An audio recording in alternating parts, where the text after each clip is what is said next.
papasok po tayo dyan. Yeah. This is our cemetery. We only stay over there and we don't want to get inside. Is it dangerous? Dangerous. Drug addicts and criminals are live over there. But praise the Lord because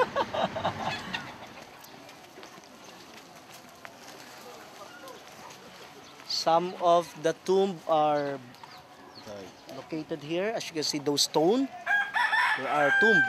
Okay, they built some houses, and you know they also live there.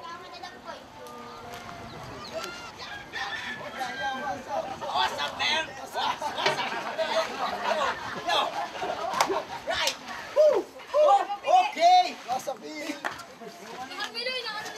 Yeah, pitbull. Yeah, Tignan ko na matawag yung ano, yung pula nyo. Ano barato? Di ba lang tayo?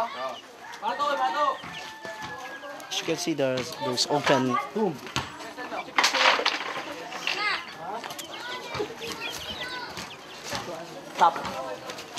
At the top of the apartment type grave or tomb, they live more than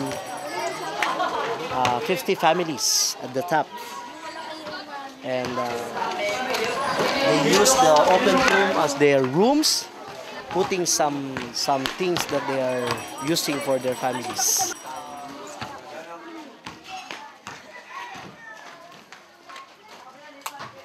This is their way going to their house. As you can see, the wooden bridge, the wooden ladder over here.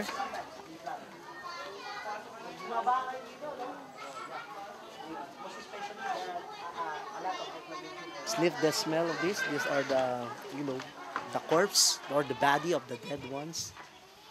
So it is much worse than the garbage because all of this smell is coming from the dead bodies. So that's it. Okay? Hi, Nay. How are you? How are you? Araw.